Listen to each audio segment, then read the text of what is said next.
विचिन्त्य रूपम् अपरं च लक्ष्मी ज्ञातं कृतान्यै भवतं भवेशम् दीर्घोऽवतास्मै वदतं श्रियं वे। वसंत ऋतु के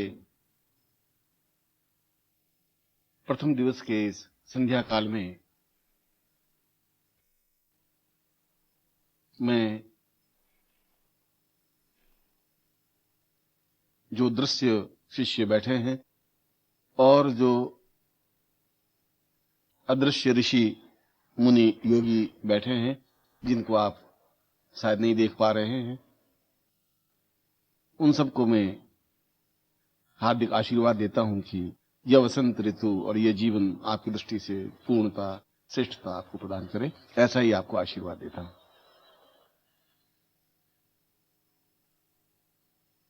ये श्लोक अपने आप में एक अद्वितीय श्लोक है। हमारे शास्त्रों में कई उपनिषद लिखे गए, उस समय भी लिखे गए और आज भी लिखे जाते हैं। उस समय भी प्रवचनों के माध्यम से ऋषियों ने, योगियों ने अपने अनुभवों को अपने शिष्यों के सामने रखा और आज भी रख रहे हैं। उस समय भी पाखंड था, झूठ था, छल था, आज भी है।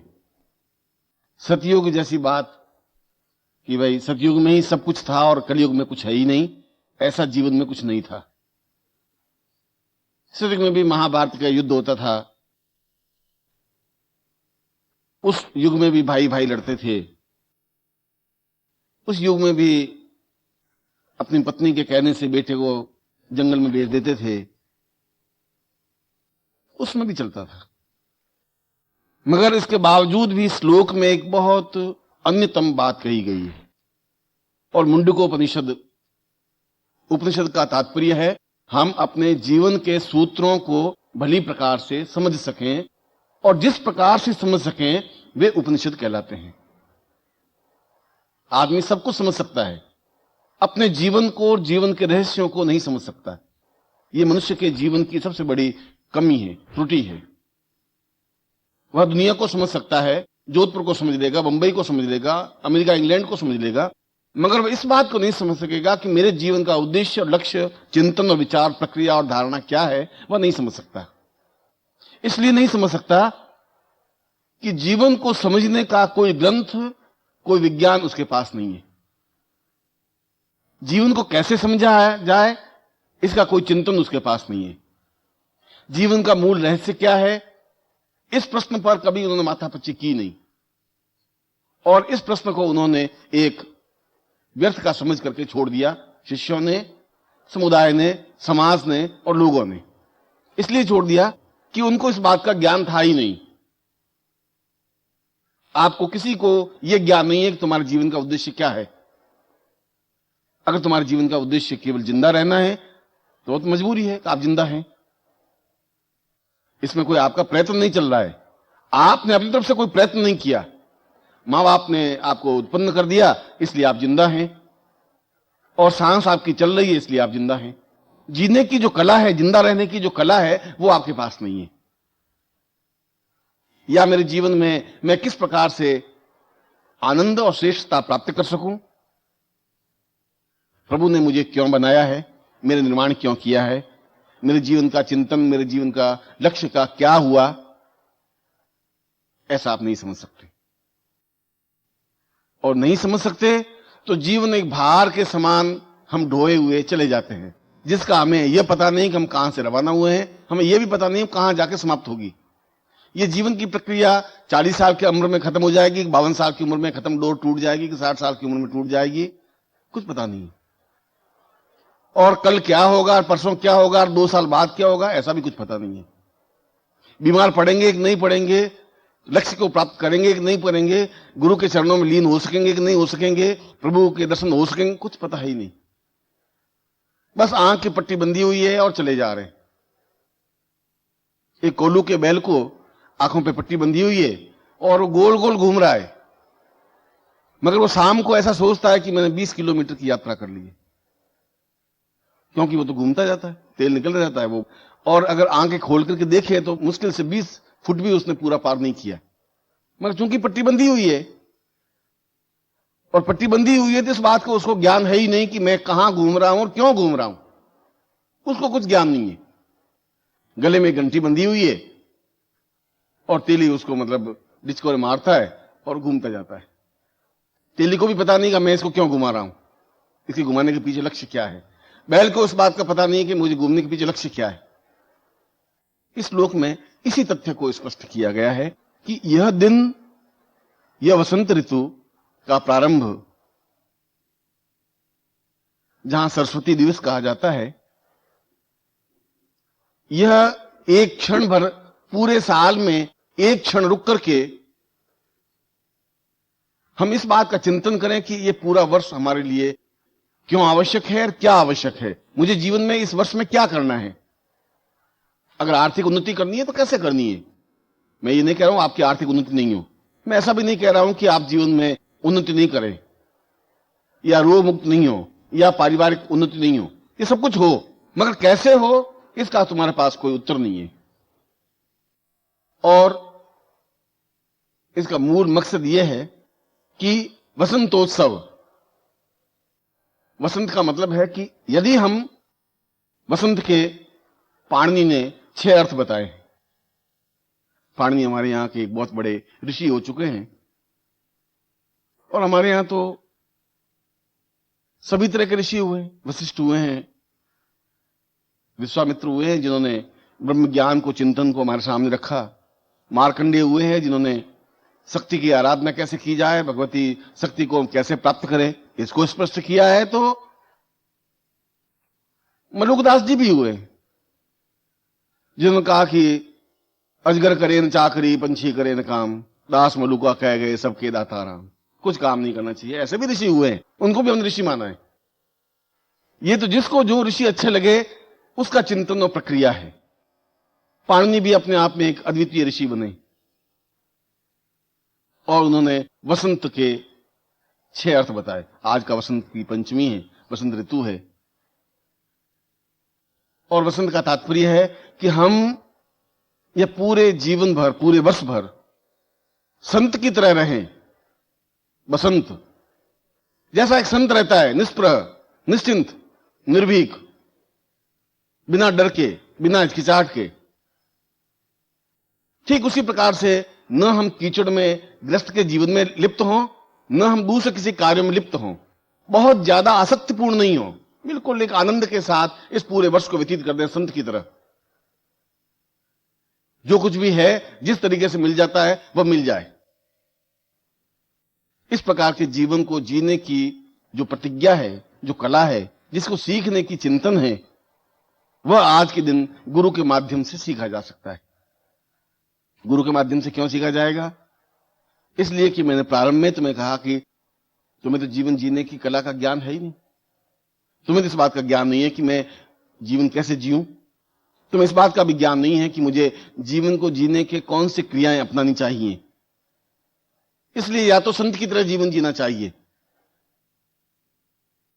या बस अंत बसंत। अब जो कुछ भी मैंने जितना कर दिया बस अंत है। अब जो दुख कर दिए, जो पाप कर दिए, जो छल कर दिया, जो झूठ कर दिया, जो आज कम से कम वापिस खड़ा होकर के देखूं कि इतना जो झूठ, छल और कपट से मैं संपत्ति बटोरूंगा, क्या होगा उससे? बस बहुत हो गया। अब मैं वापिस आत्मविश्लेषण करूं, अब मैं समझूं कि क्या इस प्रकार से झूठ और छल और कपट से मैं संपत्ति बटोर करके जो बच्चों के लिए या संतान के लिए इकट्ठी कर रहा हूं, क्या ये उचित है? क्या मेरे जीवन का लक्ष्य यही है कि बस मैं जीवन भर इस प्रकार से पिसता रहूं और इस जीवन को समाप्त कर दूं? तो एक संकल्प लेने का दिन है कि बस अंत, बस बहुत हो गया।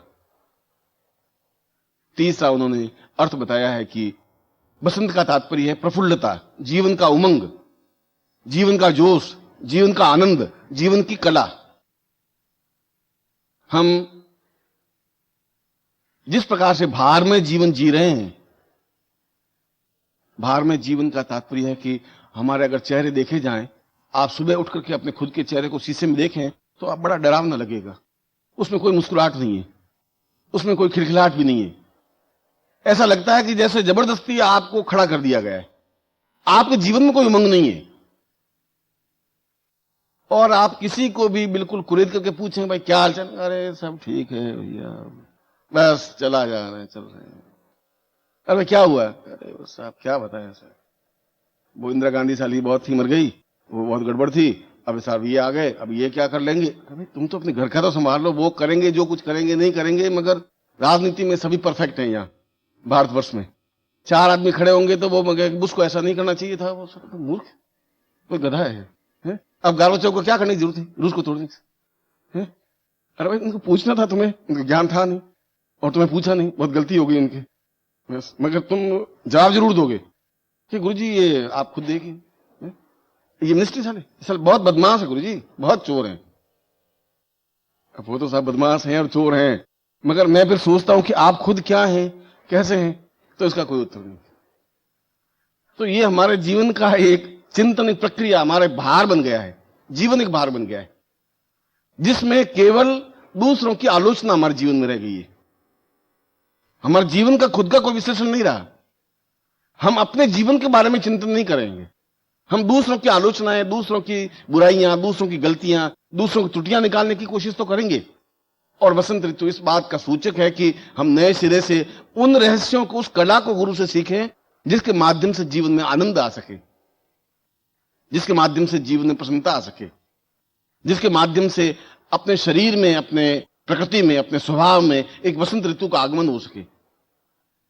वसंत का तात्पर्य एक ताजी हवा, ठंडी हवा, मस्त करने वाली हवा, एक नयापन। चौथा उसने अर्थ बताया है, जो कुछ हो बिल्कुल नए सिरे से, नए तरीके से हो, नया हो। जो कुछ पुराना है वो समाप्त हो जाए। यदि आप बाहर खड़े होकर देखें तो सारे नीम के पत्ते झड़ गए। अब जो भी आज से आएंगे बिल्कुल नए पत्ते आएंगे इसमें। जितने पेड़, जितने पौधे हैं, वे सब पुराने पत्तों को तोड़कर फेंक दिया है। वे फेंक सकते हैं। उन्होंने अपनी पुरातनता को खत्म करने की कोशिश की है, हम नहीं कर रहे। हमारे अंदर जो भी पुरातनता है, जो प्राचीनता है, जो हमारे अंदर स्वार्थ है, जो हमारे अंदर दब्बूपन है, वो ज्यों का त्यों है। इस साल भी हम उसी को लेकर के ही चलेंगे। नवीनता नहीं आ सकेगी। नवीनता आ सकेगी ज्ञान के माध्यम से, चिंतन के माध्यम से, विचार के माध्यम से, एक संसर्ग और संपर्क के माध्यम से, गुरु के चरणों में बैठने के माध्यम से, जीवंत व्यक्तित्व के साथ रहने के माध्यम से। हम मुर्दों की संगति करेंगे, हम खुद मुर्दे होंगे। यदि हम एक छल छलाते हुए किसी व्यक्तित्व के साथ बैठेंगे, हमारा जीवन भी वैसा ही बनेगा, जिस समय हर क्षण एक नवीनता का चिंतन कर सके, नवीन तरीका निकाल सके। वसंत का तात्पर्य है कि हम जो कुछ करें एक नवीनता के तरीके से करें, नवीनता के ढंग से करें। हमारे जीवन का एक उद्देश्य नवीन हो। 5वां अर्थ वसंत का तात्पर्य है पूर्ण लक्ष्मी प्राप्त करने की क्रिया। वसंत का मतलब है लक्ष्मी। वसंत का एक ही अर्थ नहीं होता। लक्ष्मी का मतलब है जीवन में उन्नति, व्यापारिक उन्नति, प्रोग्रेस, सुख, शांति, सौभाग्य, धन, द्रव्य, ऐश, आराम, ये सब कुछ भी जीवन में होने चाहिए। वह भी आज का ही दिन है जिस दिन हम अपने व्यापार के माध्यम से चिंतन करें कि मेरा व्यापार चल रहा है कि नहीं चल रहा है। नहीं चल रहा है तो कारण क्या है? कई कारण हो सकते हैं। आज से 20 साल पहले दूसरे कारण थे। आज से 50 साल पहले व्यापार नहीं चलने के दूसरे कारण थे। आज दूसरे कारण हैं। उन कारणों का भी चिंतन करने की क्रिया, या लक्ष्मी को प्राप्त करने की क्रिया, या किन मंत्रों के माध्यम से हम लक्ष्मी को अपने जीवन में उतार सकते हैं, अपने पास ला सकते हैं, यह वसंत इस बात का सूचक है।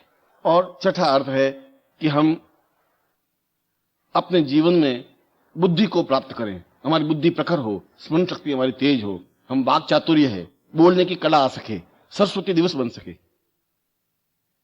हम अपनी पर्सनैलिटी के माध्यम से, अपने व्यक्तित्व के माध्यम से सामने वाले पर छा सके, सम्मोहन कर सकें। हम बोलें और सामने वाला सुनता रहे, हम बात करें और सामने वाले पर प्रभाव हो। आज का युग एक दूसरे प्रकार का युग हो गया है। यह युग और आज से 10 साल पहले का युग में अंतर है। आज यदि आपके पास व्यक्तित्व है, पर्सनैलिटी है, बातचीत करने का तरीका है, शब्दों के माध्यम से सामने वाले पर प्रभाव डालने का तरीका है, तो आप ज्यादा सफल हैं। यदि आप इस लक्ष्मी की उपासना करते हैं, व्यापार करते हैं, सफलता प्राप्त करते हैं, तो आप ज्यादा सफल हैं। इन छहों अर्थों को एक साथ संपन्नता देने का तात्पर्य वसंत है। और इस श्लोक के पहले चरण में, पहली लाइन में यही बताया है कि हम इन छहों बिंदुओं को एक साथ प्राप्त कर सके, जैसे भी हो, जिस तरीके से भी हो। अब दूसरी लाइन में बताया किस तरीके से हो, और उसने बताया कि पारिजातोक्त उस क्रिया के माध्यम से जो प्रयोग किया जाए मनुष्य के जीवन में। मनुष्य अपने आप में चाहे कि मैं पूर्णता प्राप्त कर लूं, आज के युग में संभव नहीं है, पहले के युग में भी संभव नहीं था।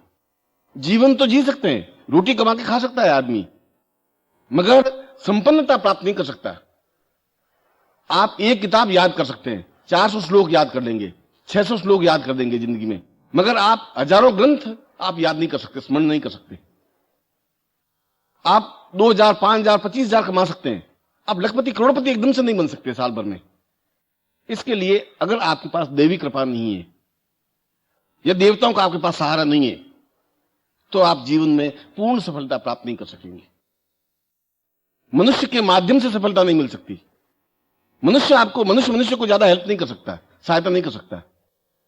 वह तो उसके में तो जलन है, ईर्ष्या है, ऊपर से बहुत मीठा बोलेगा, मगर उसके अंदर वो नहीं है कि जीवन का आनंद ले सके। हम यहां बैठे हैं, भूमानंद जी भजन गा रहे हैं, हम जीवन का एक आनंद ले रहे हैं, यह भी जीवन का एक आनंद है। हम यज्ञ कर रहे हैं, यह भी जीवन का एक आनंद है। व्यापार के माध्यम से लक्ष्मी प्राप्त कर रहे हैं, यह भी जीवन का आनंद है। हम जीवन में कहां और किस प्रकार से आनंद प्राप्त कर सके, वह जीवन की क्रिया हमें ज्ञात होनी चाहिए। और इसीलिए दूसरी पंक्ति में कहा है कि गुरु आज के दिन अपने शिष्यों को वह मंत्र या वह साधना दे जिसके माध्यम से उसकी इन छहों में से सारी इच्छाएं पूरी हो सके। यह गुरु का कर्तव्य है। शिष्य का कर्तव्य है कि वह गुरु के पास पहुंचे, इसके बाद शिष्य के कर्तव्य खत्म हो जाता है। यह तो ड्यूटी उसकी है, गुरु के पास आए, अपने प्रेम के साथ में, आनंद के साथ में उनके चरणों में जाकर बैठे। अगर तुम बुद्धि लेकर के और अपने आप अहमन्यता लेकर के, घमंड लेकर के और अहंकार लेकर के ही गुरु के चरणों में बैठोगे, तो गुरु को तुमसे तो ज्यादा अहंकार होगा, तुमसे ज्यादा ज्ञान होगा, उसको तुमसे ज्यादा चिंतन होगा। बिल्कुल जो घड़ा भरा हुआ है फुल, उसमें वो और डालेगा भी क्या, कितना डालेगा? तुम्हारे अंदर तो एक भी बूंद और डालेगा तो घड़े में से पानी निकल जाएगा। क्यों? तुम पहले ही घमंड से भरे हुए हो पूरे कि मैं मेरे कारखाना है बहुत बड़ा, गुरु जी की देखिए ऐसे कुछ। अब गुरु में तुम्हें ज्ञान कितना दे? या तुम्हारा पूरा जीवन का आधार ही अविश्वास पर है? देवताओं की सहायता कैसे मिल सकती है? क्या हो सकता है? जिनको आस्था ही नहीं है अपने जीवन के प्रति, वह जीवन में उन्नति नहीं कर सकता। जिसको आस्था नहीं है अपनी पत्नी के प्रति, उसका गृहस्थ जीवन सुखमय हो ही नहीं सकता। जिसको आस्था नहीं है गुरु के प्रति, वह ज्ञान प्राप्त कर ही नहीं सकता। आस्था तुम्हारे अंदर पैदा होनी चाहिए, आस्था कहीं से खरीदी नहीं जा सकती। विश्वास तो पहले तुम्हारा हो, वह विश्वास अपने आप में मजबूत प्रक्रिया कर सकेगा वो, यदि आप में विश्वास हो। नकली विश्वास से काम नहीं चलेगा। अगर तुम झूठ और छल के माध्यम से विश्वास कि गुरुदेव आप बहुत महान है, आप तो अद्वितीय है, इससे काम नहीं चलेगा। तुम्हारा हृदय बोलना चाहिए, वोट बोलने की जरूरत नहीं है। तुम्हारा चेहरा अपने आप बोल जाएगा कि आपके मन में गुरु के प्रति कितनी श्रद्धा, कितना ममत्व, कितना अटैचमेंट है, क्या स्नेह है। तुम्हारे दौड़ करके चरणों में लिपटने की क्रिया कितनी है, तुम्हारे अंदर कितना भावना है, ये तुम्हारे वोट, तुम्हारे शब्द अपने आप बोल जाएंगे। वोटों से बोलने की कोई जरूरत नहीं है तुम्हें। और ऐसा चिंतन जब हो और जब वो गुरु के पास पहुंचे, तो गुरु को चाहिए कि इस अद्वितीय दिवस पर, जिसको सरस्वती दिवस कहा जाता है, जिसको वसंत दिवस कहा जाता है, जहां आनंद, जहां मधुरता है, जहां प्रेम है, जहां स्नेह है, जहां पूर्णता है, ऐसे दिवस के अवसर पर वह उस मंत्र को, उस साधना को दे जिसके माध्यम से उसके जीवन की इच्छा पूरी हो सके। यह कसौटी है गुरु की भी।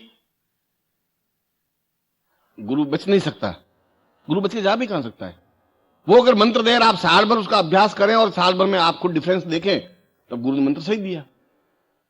अंत गुरु ने फ्रॉड कर दिया, छल कर दिया, झूठ बोल दिया, ऐसे भी गुरु हो सकते हैं। गुरु तो सैकड़ों प्रकार के हैं। गुरु तुम्हें मथुरा में, काशी में, कांची में बहुत मिलेंगे, हरिद्वार में बहुत थोक के भाव मिलेंगे, गुरु बहुत है, सदगुरु नहीं मिल सकता।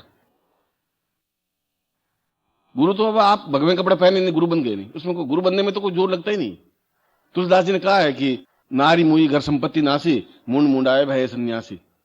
उस जमाने में आज से 300 साल पहले पत्नी मर जाती थी या पैसा नहीं होता था, सन्यासी साधु बन जाते। सदगुरु होना चाहिए। सदगुरु का मतलब है वह शिष्य के दर्द को समझे, शिष्य के बीच में खड़ा रह सके, शिष्य की हर एक तकलीफ को एहसास कर सके, शिष्य को वह मंत्र दे सके जो उसके जीवन का अनुभव हो। यदि उसके जीवन के अनुभव का युक्त मंत्र नहीं है तो गुरु नहीं दे सकता। इसलिए आज का दिन इस दृष्टि से भी महत्वपूर्ण है कि गुरु उस कसौटी पर परख करके उसको मंत्र दे। इस मंत्र के माध्यम से तुम्हारे जीवन का कल्याण हो सकता है, जिसको प्रयोग कहा गया है, जिसको साधना कही गई है, जिसको चिंतन कहा गया है। और शिष्य का भी कर्तव्य है कि उस मंत्र को, उस साधना को परखे, देखे, श्रद्धा के साथ, विश्वास के साथ, पूर्णता के साथ, आनंद के साथ। इसलिए इस दिन को गुरु और शिष्य का संपूर्ण दिवस कहा गया है। शिष्य के लिए भी संपूर्ण दिवस है ये, गुरु के लिए भी संपूर्ण दिवस है। देवताओं की दृष्टि से, शास्त्रों की दृष्टि से यह दिवस और ये दिन आज से लगा करके अगले 2 या 3 महीने पूर्ण साधनात्मक दिवस है। और मैंने शब्द प्रयोग किया है पूर्ण साधनात्मक दिवस, इसलिए कि इन्हीं दिनों में भगवान शिव की आराधना के दिन आएंगे, शिव पूजन के दिन आएंगे। इसी दिनों में नवरात्रि के पर्व आएंगे, शक्ति की आराधना आएगी। शिव और शक्ति के दोनों पर्व साथ साथ आते हैं, शिवरात्रि का भी और नवरात्रि का भी। और फिर उन मंत्रों का, जिन मंत्रों के माध्यम से होली का पर्व भी, जिन मंत्रों के माध्यम से पूर्ण सिद्धि, सफलता, श्रेष्ठता साबर मंत्रों के माध्यम से मिल सके। तो साबर मंत्रों के लिए भी, शाक्त मंत्रों के लिए भी और शैव मंत्रों के लिए भी 3 तरह के मंत्र हुए, 3 तरह के संप्रदाय हुए, 3 तरह का चिंतन है, 3 तरीके हैं किसी भी चीज को प्राप्त करने के लिए। शैव संप्रदाय के माध्यम से, जो भगवान शिव को ही आधार बना करके और बाकी देवताओं को अधीन करते हैं। शाक्त संप्रदाय, जहां जगदम्बा को मध्यस्थ बना करके और पूरे देवताओं को और पूरे मंत्रों को अधीन करते हैं। और साबर मंत्रों के माध्यम से, यदि संस्कृत का उच्चारण नहीं आता है, ज्ञान नहीं है, तो कोई जरूर नहीं है कि संस्कृत के माध्यम से ही देवता खुश होते हो, ये कोई जरूर नहीं है। संस्कृत उस समय की भाषा थी, इसलिए संस्कृत में मंत्र लिख दिए गए, इसलिए संस्कृत में बोलते थे। आज संस्कृत भाषा नहीं है। साबर मंत्रों का मतलब है कि सीधे साधे हिंदी शब्दों के माध्यम से जो मंत्र बनने की क्रिया हुई गोरखनाथ के पद्धति के बाद, उन मंत्रों से भी वही सफलता मिलती है। तीनों संप्रदाय के माध्यम से कोई भी एक संप्रदाय आप प्राप्त करके और उस साधना को संपन्न कर सकते हैं, जो मैं साधना आपके सामने संपन्न करवा रहा हूं। एक ऐसी साधना जो आपके जीवन में तुरंत इफेक्ट दे सके, प्रभाव दे सके। आज साधना करें, 2 दिन बाद आप उसको रिजल्ट मिलना चाहिए, आपको 3 दिन में आपको अनुभव होना चाहिए उसका। ऐसी साधनाएं भी साबर मंत्र की साधना है, शैव संप्रदाय की साधना है, शाक्त संप्रदाय की साधनाएं हैं। और उन साधनाओं में से ही कोई एक साधना अपने शिष्य को गुरु दे, ऐसी दे जिसके माध्यम से उसका कल्याण हो सके, जब उसका आना सार्थक हो सके, उसको जीवन में पूर्णता और सफलता प्राप्त हो सके, उसके जीवन में श्रेष्ठता प्राप्त हो सके। और उसके बावजूद भी इस श्लोक के 30 चरण में कहा है कि क्या जरूरी है कि वो पूरे साल भर तक मंत्र जाप कर सकेगा? प्रश्न किया है मुंडकोपनिषद में। उत्तर दिया कि नहीं, ऐसा नहीं हो सकेगा। यदि मैं कहूं कि तुम्हें यह मंत्र साल भर करना है, तुम नहीं कर सकोगे। तब फिर क्या किया जाए? तो उनका केवल वसंत ऋतु की रात्रि ही अपने आप में पर्याप्त है उस मंत्र जाप को करने के लिए। पूरे साल भर तक भी मंत्र जाप करने की उसकी जरूरत नहीं है। ऐसा मंत्र जो अपने आप में तीक्ष्ण प्रभाव युक्त हो और उसको उस मुहूर्त में दिया जाए, जो मुहूर्त केवल वसंत ऋतु पर्व पर या सरस्वती दिवस पर या वसंत पंचमी की रात्रि को ही संपन्न होता है, उसी पर्व में उस मंत्र को जाप करे पूर्ण श्रद्धा के साथ, तब भी उतना ही फल उसको मिलता है जितना पूरे वर्ष भर या पूरे जीवन भर मंत्र जाप करता है। और जो श्लोक मैंने आपको सुनाया है, उस श्लोक के 4थे चरण में, 4थे अध्याय में या 4थी बात में यह कहा गया है कि ऐसा प्रत्येक शिष्य को इस रात्रि का लाभ उठाना ही चाहिए।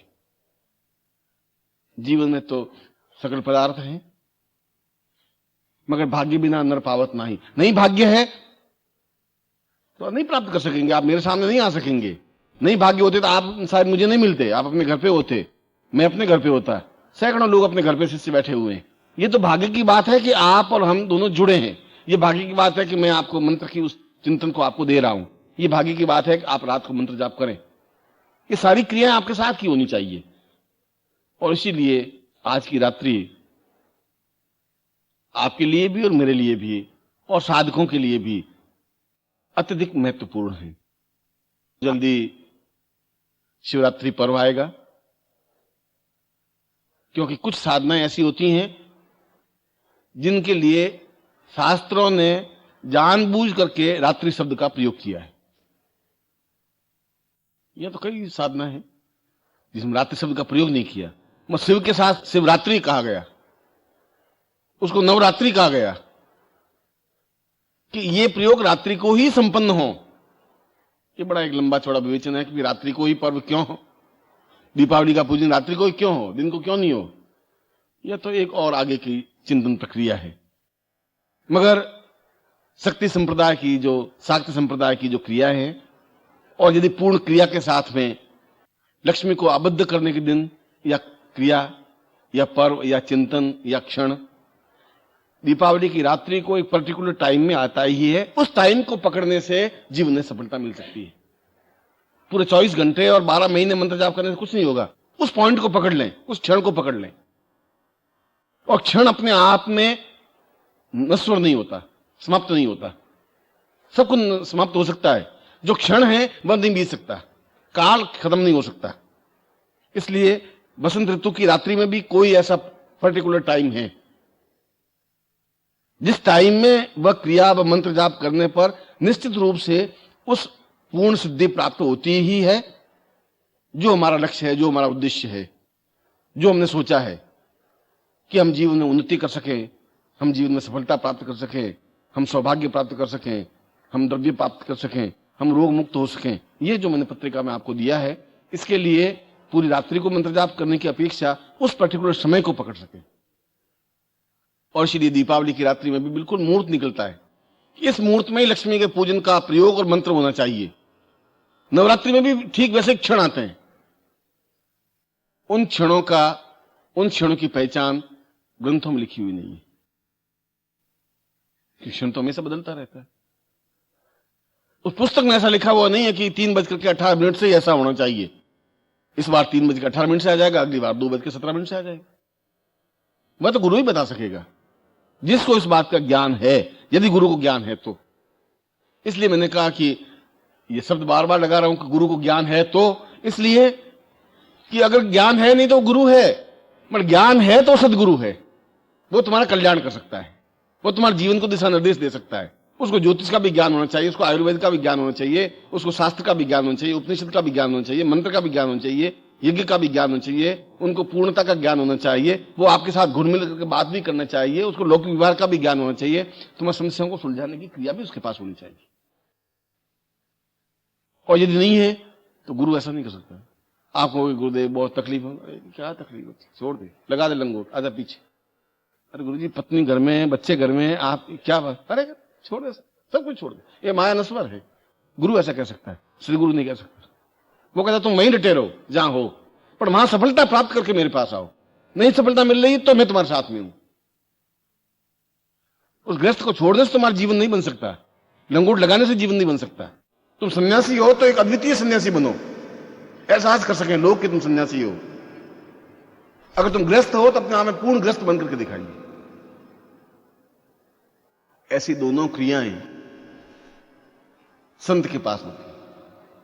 संत अपने आप में राजा की तरह जीवन व्यतीत करता है और फकीर की तरह जीवन व्यतीत करता है। संत कर सकता है और कोई नहीं कर सकता। वो मस्ती के साथ रह सकता है,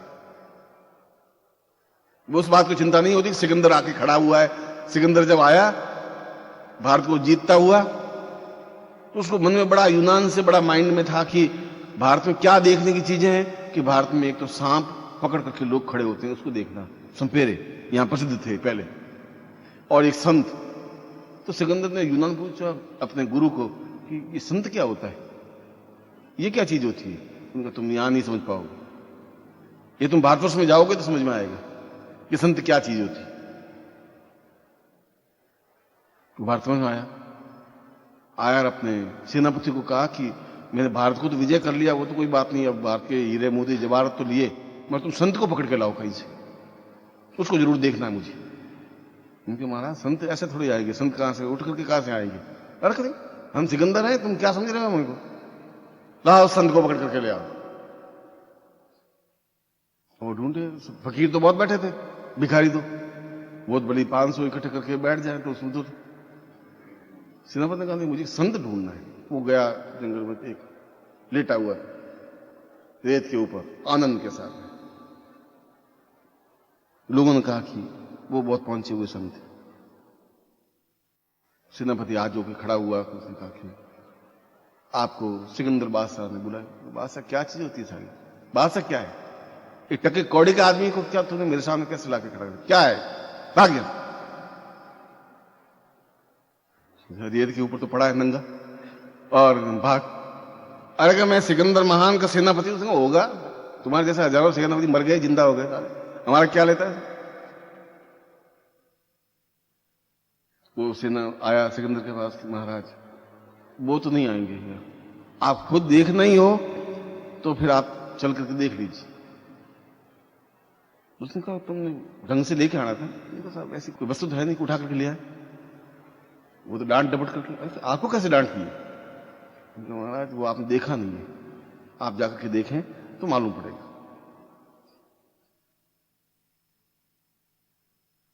वो गए, सिकंदर हाथी वाथी लेकर के, रानियां को लेकर के, हीरे जवाहरात, वो बिल्कुल लंगोट लगाए हुए, बिल्कुल मस्ती के साथ में पड़े। सिकंदर जाके खड़ा हुआ, हाथ जोड़े, उनका कि मैं पूरे विश्व को विजय करने वाला सिकंदर महान हूं। महान शब्द और किसी के साथ नहीं लगा, केवल मेरे साथ लगता है।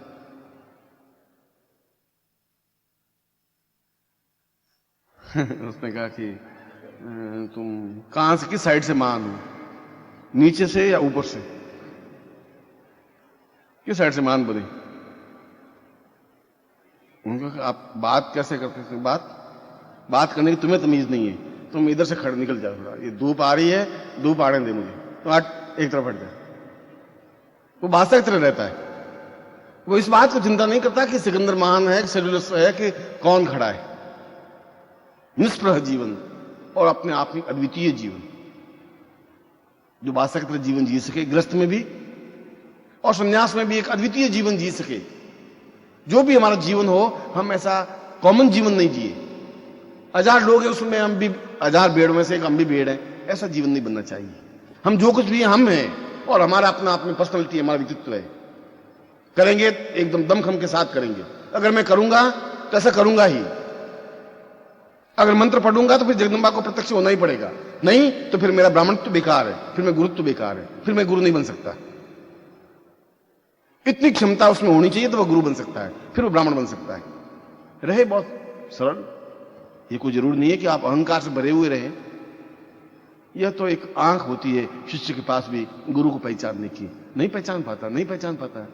पहचानने की क्षमता होती है तो पहचान पाता है। इसलिए मैंने कहा था कि एक क्षण विशेष होता है, जिस क्षण विशेष को हम अगर पकड़ते हैं, उस क्षण विशेष में मंत्र जाप करते हैं, तो हमारे जीवन की वे सारी इच्छाएं, जो भी आपकी इच्छाएं हों, वे पूर्ण होती ही। और इसीलिए ये आज का पर्व मैं आपको पूजन प्रयोग संपन्न करवा देता हूं। फिर मैं आपको बता देता हूं कि कौन सा समय आपके लिए इस पूरी रात्रि में अत्यधिक उपयुक्त है, जिसमें वो मंत्र जाप होना चाहिए। फिर मैं आपको मंत्र लिखवा देता हूं, जिस मंत्र का आपको जाप करना है। और फिर ठीक 4:30 बजे, 4:30 और 5 के बीच में वापिस मैं यहां आऊंगा। हम आरती संपन्न करेंगे। आपके पास कुमकुम होगा और पुष्प होंगे और अक्षत होंगे, चावल होंगे और यंत्र होगा। जिनके पास मुद्रिका और यंत्र हैं, आगे जो बैठे हैं उनके पास में, पीछे जिनके पास केवल यंत्र ही है और जिनके पास कुछ नहीं है, वे सभी इसमें भाग लें, जो मैं आपको प्रयोग बता रहा हूं। यह जो पूर्ण प्रयोग है वो अपने आप में एक अद्वितीय प्रयोग है। कड़ा अपने आप में रक्षा प्रयोग है कि पूरा साल आपके और आपके पूरे परिवार के लिए एक रक्षा की तरह कार्य कर सके। मुद्रिका अपने आप में ऐश्वर्य की प्रतीक है, लक्ष्मी की प्रतीक है, जिससे कि आपके जीवन में ऐश्वर्यवान आप बन सकें। और यंत्र बुद्धि का प्रतीक है, सरस्वती का प्रतीक है, जिसके माध्यम से आपके जीवन में सरस्वती की आराधना बन सके, वाग्देवी की आराधना बन सके। सबसे पहले गणपति को स्मरण करेंगे, हाथ जोड़ दें। ओम सुमुखस्य एकदंतश्च कपिलो गजकर्णकः लंबोदरश्च विकटो विघ्नासो विनायकः धूम्रकेतुगणादिक्षो भालचंद्रो गजाननः द्वादशैतानि नामानि या पठेत् स्माद्भिः विद्यारंभे वाहे च प्रवेशे निर्गमे तथा संग्रामे संकटे चैव विघ्नस्य न जायते। शुक्लांबरधरं देवं शशिवर्णं चतुर्भुजं प्रसन्नवदनं ध्याये सर्वविघ्नोपशान्तये। लाभस्तेषां जयस्तेषां कृतस्तेषां पराजय येषामिन्द्रियवरस्यामोदेस्तोऽपि जनार्दन। अभीप्सितार्थसिद्ध्यर्थं पूजितो यं सुरासुरैः सर्वविघ्नहरस्तस्मै गणाधिपतये नमः। सर्वमंगलमांगल्ये शिवे सर्वार्थसाधिके शरण्ये के गौरी नारायणी नमोस्ते। सर्वदां सर्वकार्येषु नास्ति येषां मंगलम् येषां हृदिस्थो भगवान् मंगलायस्तनो हरि। तदेव लग्नं सुदिनं तदैव ताराबलं चन्द्रबलं तदैव विद्याबलं देवबलं तदैव लक्ष्मीपतेत्यं स्मरामि। यत्र योगेश्वर कृष्णो यत्र पार्थो धनुर्धर तत्र विजयो भूतध्रुवा नीति मतिर्मः। सर्वेषां रथकार्येषु त्रयस्तेन भुवनेश्वरां देवादिसन्तु न सिद्धिं ब्रह्मेशां जनार्दन। वक्रतुण्ड महाकाय सूर्यकोटि समप्रभ निर्विघ्नं कुरु मे देव सर्वकार्येषु सिद्धिदा। त्वां विघ्न सत्तुजल्ने सुंदरेति भक्त प्रियेति सुखदेति वरप्रदेति विद्याप्रदेतु हरे च स्तुवन्तीं तेभ्यो गणेश वरदो भवनित्यमेव। नियां पूजयां सांगाय श परिवाराय सायुधाय सशक्तिकाय महागणपतिम् आवाहनं समर्पयामि नमः। तत्रादु संकल्पम कुर्यात्। हाथ में सीधा हाथ कर दीजिए सामने, जैसे कि संकल्प कर रहे हैं। राइट हैंड दाहिना हाथ। ओम विष्णु विष्णु विष्णु भागवत से बरखंडे जमुदीपे शालिवान साहब के बौद्धावतारे समस्ती सोमे को समुद्र गुजराताली समागमा से विश्व प्रक्रिया तो आयाम रविवासे प्राप्त दक्षिण प्राप्त दक्षिणा श्रीकाल संहारणम सकल मन कामना सिद्धर्थम लोके वासे भयराज द्वारे सर्वत्र यश विजय लाभादि प्राप्तम सभार्यस्य सपुत्रस्य सबांधुस्य अखिल कुटुंब सहितस्य सबसो समस्त भय व्याधि जरा पीड़ा मृत्यु परिहार द्वारा आयु आरोग्य धात अमुक गोत्रोत्पन्नो। हम आपका जो भी गोत्र स्मरण हो वह गोत्र बोलिए, नहीं गोत्र स्मरण हो भारद्वाज गोत्रोत्पन्नो हम। अमुक शर्मा हम अपना नाम बोलिए। ताम वसंतो स्वा पूर्वति गुरु साक्षिणे ताम पूर्वा स्वपति पूर्वा लक्ष्मी लक्ष्मी आबद्धम सा पूर्वा स चिंतयामि अथास मानस पूर्वा सुख सौभाग्य धन धान्य स प्रतिष्ठा ऐश्वर्य अभिवृद्धये ताम दिव्यम संपर्ददे। छोड़ दीजिए, यस छोड़ दीजिए। अब चोटी की गांठ लगा दीजिए। ओम मानस्तोक्तनये मान आविखमानो गोखमानो स्वेखमानो वीरांद्र भामिनो वदिरे महे। दोनों हाथ ऊपर उठा लीजिए। दीर्घो यत्वाय बलाय वचप्रदास्वामि सहस्रामधो जीव सर्दास्तम द्यौः शांतिरंतर शांति पृथ्वी शांतिराप शांतिरोगरया शांति वनस्पतया शांति विश्वे वेदा शांति शांति जगुण शांति शांतिरेव शांति कामा शांतिरे सर्वे ग्राति पुरुषाम अथस्मानम दस्तिक्पालेभ्यो साम बलम प्राप्तयामि सा दीर्घश्याम पूर्वेन्द्रायन मा इंद्रशांचलेभ्यो न भो इंद्रदशम रक्षा बलि पक्ष्यामि पुरुषाम पश्चिमे मुनायन मा केशवायन मा गोविंदायन मा गुरुडायन मा विष्णुवे नमः सा लक्ष्मी नाम अंतरिक्षायन मा पृथ्वी नमः समस्त बल बुद्धि ईश्वर अप्रदत्तव्यम संपर्दे। आदि जी कर दीजिए। कुमकुम से अपने ललाट पर तिलक कर दीजिए। ओम नमो शनंताय सहस्रमूर्तये सहस्रपादाय पूर्वावे सहस्रनामने पुरुषाय शाश्वते सहस्रकोटि धारणे नमः। अर्चने मान तूर्णे दीक्षाप्नोति दीक्षाप्नोक्षणाम वैष्णाम सदमाप्नोति सदयाम सत्यमाप्यते। अब आप हाथ जोड़ लीजिए। पूर्णश्यम पूर्णमाता चिंती पूर्वा सा चिंतयामी कल्यात दीर्घस्य तस्मान् सत्कृते कल्याण त्वां पूर्वस्याम चिंतयामी नमः। ऐश्वर्यं मा पूर्वा तस्मान् सत्कृते कल्याण त्वां दीर्घो यत्वाय बलाय होचति पूर्वाय खित्पूर्जे त्वां वायुदेवो वसवितां प्रार्थितु श्रेष्ठमाय कर्मणा पियान्द्राय भागं प्रजास्मीवाय मामस्ति स्मागसुक सुध्रुवा अस्मिन् गोपतो सियात वेद यजमानस्य पशून् पाहि। बाप पास जो खड़ा है उसको आप हाथ में बाएं हाथ में दीजिए और दाहिने हाथ से उसके ऊपर 5 बार कुमकुम का बिंदु लगाइए। जल हो तो जल कुमकुम मिला दीजिए, नहीं हो तो सूखे कुमकुम से भी कर सकते हैं। बलबुद्धिया साम पूर्वा अथास्मानं सकृते कल्याणत्वं सा चिंतयामि अथास्मानं सकृते कल्याणत्वं दीर्घो युत्वायवति पुरुषावति मां पुत्र पौत्र धन धान्य यश प्रतिष्ठा ऐश्वर्य विवर्धयता पुरुषाम रक्षोहणम बलमानम वैष्णवी मिनवंतम अक्षम बलगते प्रभ्यम समृद्धे। ये आप बाएं हाथ में है, दाएं हाथ इसके ऊपर बंद कर दीजिए। संपुटेन कृत्वा, संपुट में अंगूठे से अंगूठा मिला होना चाहिए, उंगली से उंगली इस ढंग से होना चाहिए। सचिंतयामि पूर्वाथास्मानं सकृते कल्याणत्वं दीर्घो युत्वाय बलायथास्मानं चिंतयामि नमस्ते चिगे स्वचिगे न्यास्तस्मत्पन्तु हेतयः पावको ऋगुं शिवः नमस्ते स्तन विद्महे भगवन्ति रक्षं महापूर्वा अथास्मानं ससुख स्वभाति पूर्वा स चिंतयामि नमस्यां कृत्वा कल्याणत्वं पूर्वा स चिंतयामि नमस्ते तुभ्यं संप्रतिमति पूर्वा अथास्मानं सकृते कल्याणत्वं संप्रददेः। इसको खोल दीजिए, हाथ बैठा दीजिए और कड़ा आपके हाथ में आता हो आप पहन दीजिए कलाई में, और नहीं तो रख दीजिए। थोड़ा खुल तो खुल जाएगा ये किसी हाथ में, थोड़ा इसको चौड़ा भी हो सकता है कड़ा। कलाई में लगाइए, सीधा कलाई में लगाइए, उंगलियों में डालिए मत, सीधा कलाई से डालिए। अब अंगूठी जो है मुद्रिका है उसके ऊपर 11 बार लगाना है कुमकुम।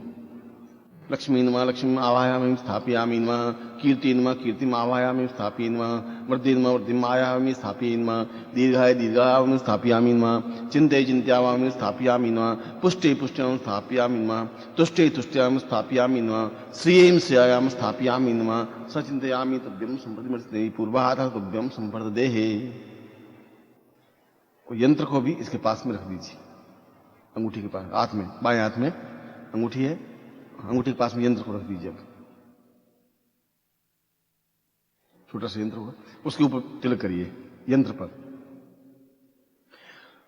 सदीर्घो युत्वाय बलाय पूर्वा सा चिंतयामि नमस्ते चिगे स्वचिगे न्यास्तस्मन्तु हितयः पावको नमस्ते स्तनग्ने भगवन्ति भगवन् नस्तु यमीयसे तो नो भयंकरो सन्नकुरु प्रजाभ्यां पूर्वा अथा चिंतयामि सा दीर्घो यत्वाय बला यवर्ष प्रजास्वामि सहस्रामथो जीवित पूर्वा सा चिंतयामि नमस्ते तुभ्यं संप्रतिमति पूर्वा अथा स्वानं सकृते कल्याण त्वं तुभ्यं संप्रदेः।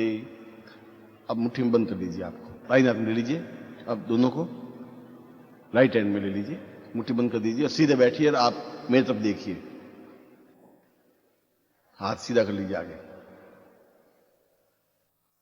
ओम अथास्मानं सकृते कल्याणत्वं पूर्वाशान्ति मम शिष्यत्वं सुख सौभाग्य धन धान्य प्रतिष्ठां ऐश्वर्य विवर्धये तां लक्ष्मी वसन्तोत्सवां पूर्वा सा चिंतयामि नमस्ते कृता कल्याणत्वं दीर्घायुत्वाय बलायुक्ति पूर्वा सा चिंतयामि नमस्ते चिगे स्वर्चिगे वन्यास्तवसन्तु या पूर्णामतिं परिपूर्णत्वं अथास्मानं सकृते कल्याणत्वं लक्ष्मी नमः मां लक्ष्मीम् आवाहयामि आगतं श्रीस्थिते लक्ष्मीस्पत्न्यां बहुरात्रे पार्श्वे नक्षत्राणि नमः दक्षिणखाणं मुम्मिखाणं सर्वलोकं श्री नमः तां सरस्वती नमः ओम पूर्वाः सतां सदीर्घस्यां अथास्मानं सकृते कल्याणत्वं दीर्घ यत्वाय बलाय वसता सा दीर्घस्याम स चिंतयामि अंकम चंदन संबिंदुरावि मर्दया मर्दया मरय मरय जाग्रय जाग्रय त्रोट त्रोट दीप्तम दीप्तम कृता पांपुवा स पूर्वा था हम सपति साम चिंतयामि साम अंगम सा पूर्वा से कंका पूर्वा सपति क्षम पूर्वा सा सरस्वती साम वाग्देवी नमः सा चिंतयामि नमः लक्ष्मी नमः ओम किम किम कीर्ति से मां पूर्वा सा चिंतयामि सा बुद्धि गृहेत भक्तिता पूर्वा तस्मनम सगृते कल्याण त्वं पूर्वा सा चिंतयामि नम साम चंचला प्या पूर्वा तस्मनम सगृते कल्याण त्वं दीर्घा यत्वाय बलाकृति पूर्वा सा चिंतयामि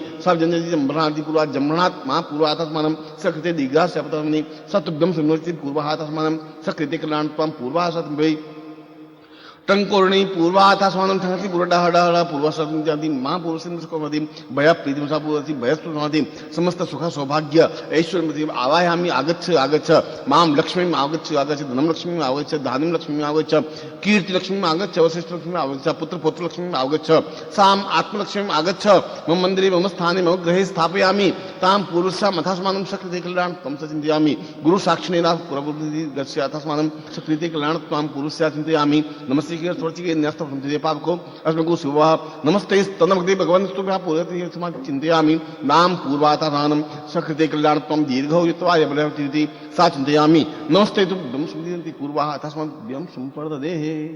अब उसको खोल करके दर्शन कर लीजिए। तो आपके सामने गुरु चित्र हो या गुरु हो, गुरु के सामने कुमकुम का पूजा करिए कुमकुम से।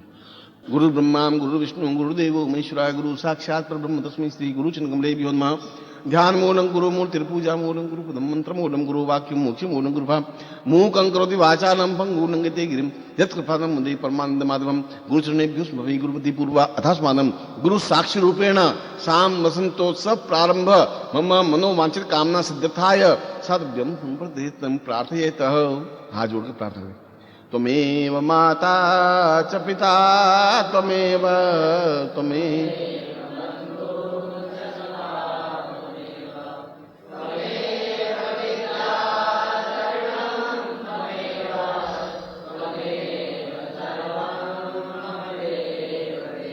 अरे त्वमेव माता च पिता त्वमेव बंधु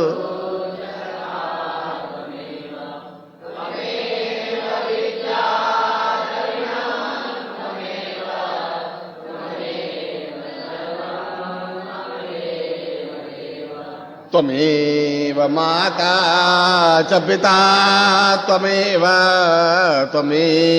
बन्धुश्च सखा त्वमेव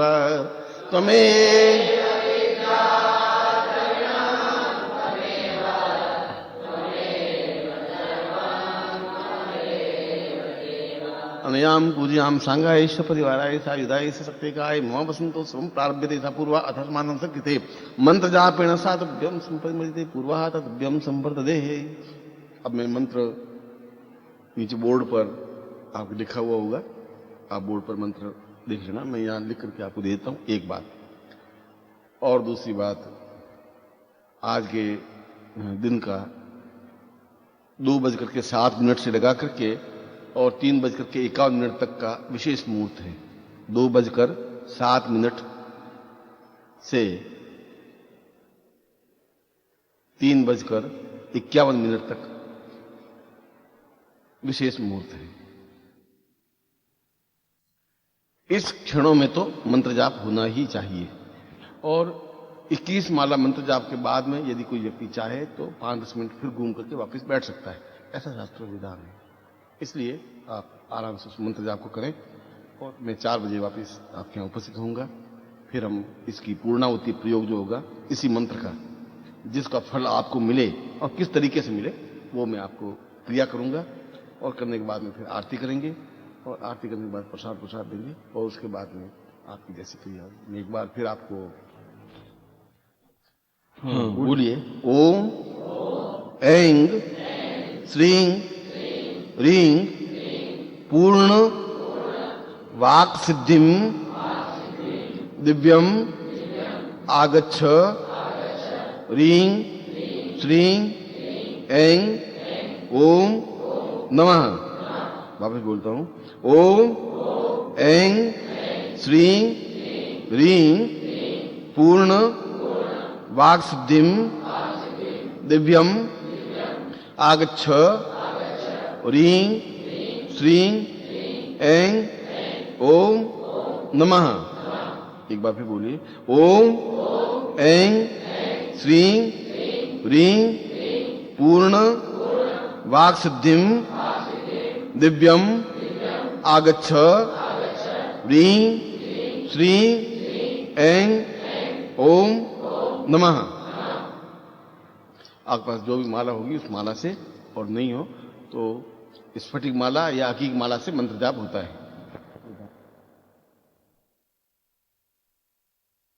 ओम विष्णु आत्मश्री वर्धन तेज मोदी पे शालिवान साके बुद्धावतारे संशेष मुन्मे को समता 2040 में आगम आशेष में सर्वपक्षी आस्तु शिष्यायाम सोमवार से अप्राप्त लक्ष्मी तदुम प्राप्त लक्ष्मी श्रीकाल संहानम सकल उनकाम नष्टम लोके वासे भायराज द्वारे सर्वत्र यश विजय लाभादि प्राप्त स्वारस्य पुत्रस्य सवानुस्य अखिल कुटुंब से सर्वसोस्मत व्याधिरा पीड़ा मृत्यु परिहार आयु आरोग्य धात्म गोत्रोत्पन्नो हम भारद्वाज गोत्रोत्पन्नो हम अमुक शर्मा। हम अपना नाम बोलिए।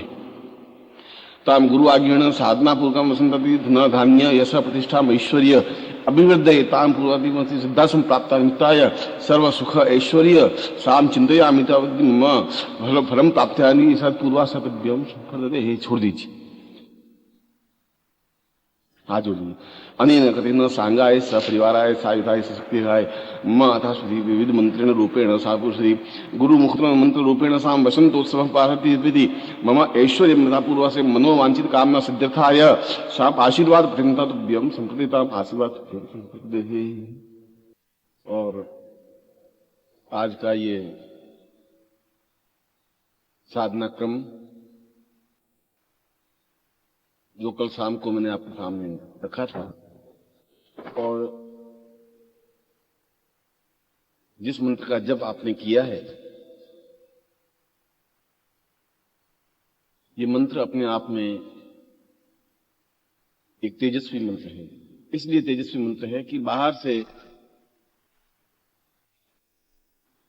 हम यदि किसी को देखें तो हमारी दृष्टि, जब तक हम मंत्र के मूल स्वरूप को नहीं समझेंगे तब तक उसकी महत्ता विशेषता समझ में नहीं आएगी। यदि मैं एक बरगद का छोटा सा बीज, नीम का छोटा सा बीज जो मेरी इस चिपटी में आ सकता है, वो मैं अगर आपके सामने रखूं और बताऊं कि ये बिल्कुल एक छोटा सा जिसको मैं चिपटी में पकड़ सकता हूं, इस बीज में इतनी ताकत है कि इसके नीचे 1000 लोग विश्राम कर सकेंगे, तो आपकी स्थूल दृष्टि एकदम से हंसेगी कि इस बीज में इतनी ताकत थोड़ी है कि इसके नीचे 1000 लोग बैठ सकें। तुम उस बीज की महत्ता पहचान नहीं पाओगे।